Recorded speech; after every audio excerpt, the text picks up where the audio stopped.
2.2 योग संक्रिया किए बिना योगफल ज्ञात कीजिए। मतलब इसको बिना जोड़े इसका उत्तर लाना है कितना।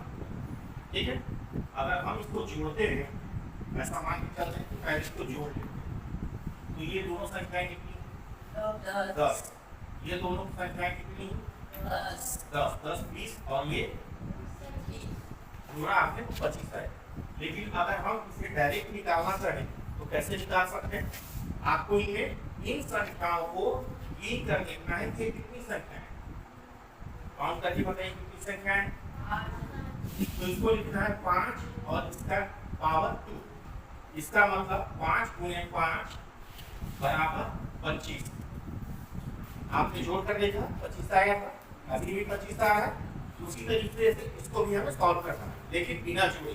तो हम इसको पहले काउंट करेंगे 1 2 3 4 5 6 7। इसका मतलब हम 7 का घात 2 बराबर 7 गुणे 7 बराबर 7 सत्ते 49। इसका आंसर होगा।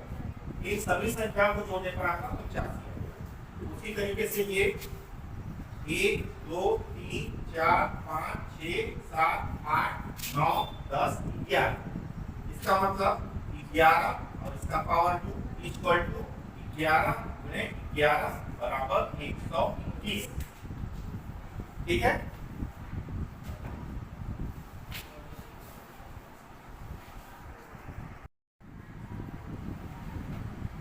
निम्नलिखित संख्याओं के वर्गों के बीच कितनी संख्याएं लिखिए। इसका मतलब ये है कि यदि हमारे दो क्रमागत संख्याएं 4 और 5 हैं तो हम यहाँ पे सामान्य तरीके से देखते हैं कि इनका वर्ग कितना होता है। मतलब 4 6 को 16 और 5 25। अब अगर इन दोनों के बीच में हम देखें कि कौन कौन सी संख्याएं हैं तो 16 के बाद 17 18 19 20 21 22 23 और 24। उनकी कितनी संख्याएं कितनी संख्याएं 8।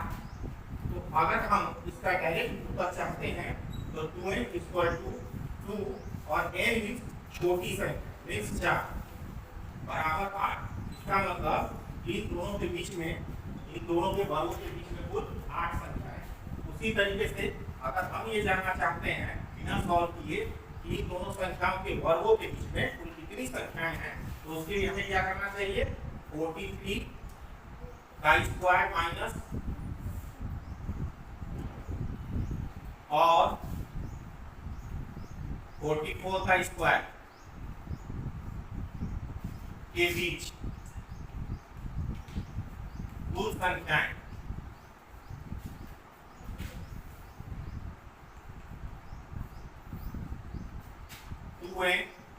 बराबर 2 गुणे ये 43 क्योंकि है छोटी संख्या 45। इन दोनों का मल्टीप्लाई किए 6 8 कुल संख्या 86 है। ये इसका आंसर। दूसरा 14 और 15 के बीच में कुल कितनी संख्या है तो 14 का घात 2 और 15 का घात 2 के बीच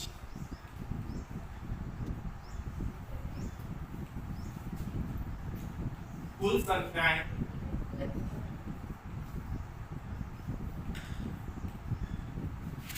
2n इक्वल टू 2 और n की जगह पे क्या लिखें जोर से बोलिए 14 मल्टीप्लाई करने पर 28 आएगा। इसका मतलब इन दोनों के वर्गों के बीच में कुल 28 संख्याएं होंगी। तीसरे को देखते हैं 34 और 35। तो 34 का वर्ग और 35 का वर्ग के बीच कुल संख्याएं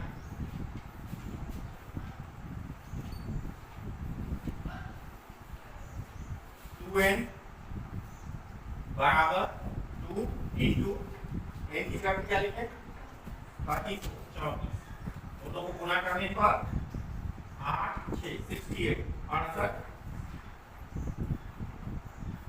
इन दोनों के वर्गों के बीच में कुछ कुल 68 संख्याएं हैं।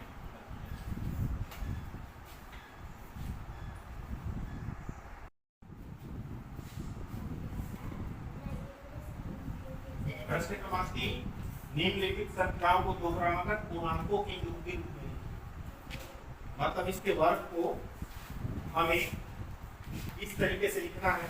जैसे हम यहाँ पे एक संख्या लेते हैं 21 का घात 2, 21 गुणे 21 करते हैं आप, कितना मिलता है आपको?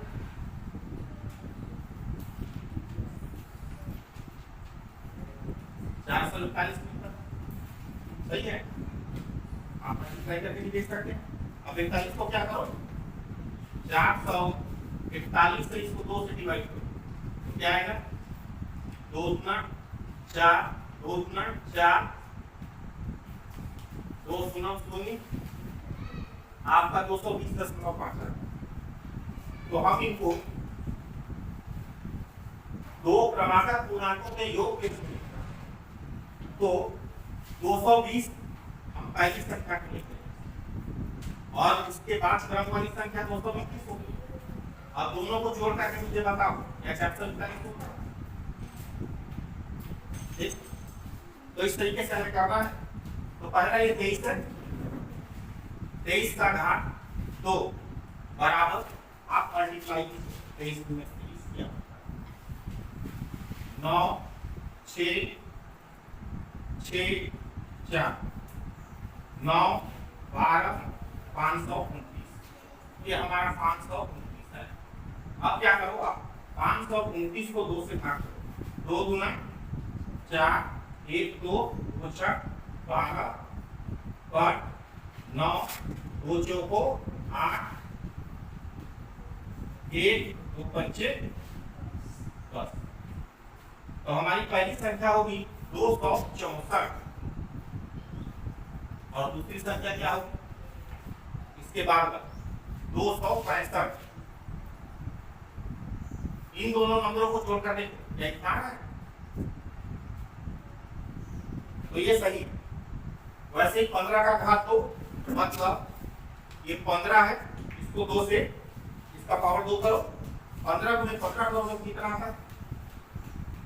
मल्टीप्लाई करके देखिए,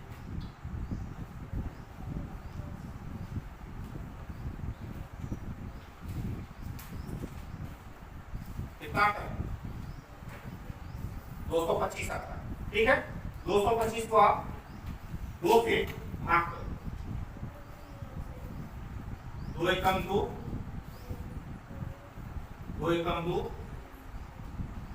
2 गुना 4 दशमलव से 0, 2 पचे 10, हमारा 212 है।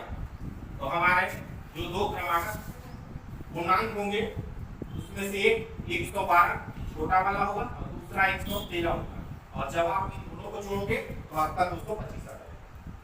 सही है। तीसरे को देखिए, 19 का पावर 2, अब 19 गुणे 19, 19 गुणे 19 करके मुझे बताइए कितना आता है?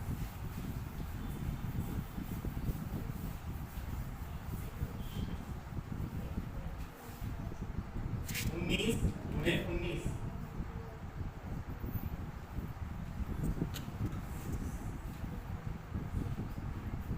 161 आता है। आप क्या कीजिए, आप इसको 2 से डिवाइड कीजिए, 2 से भाग कर दो, 2 एकम 2, 2 अठे 16,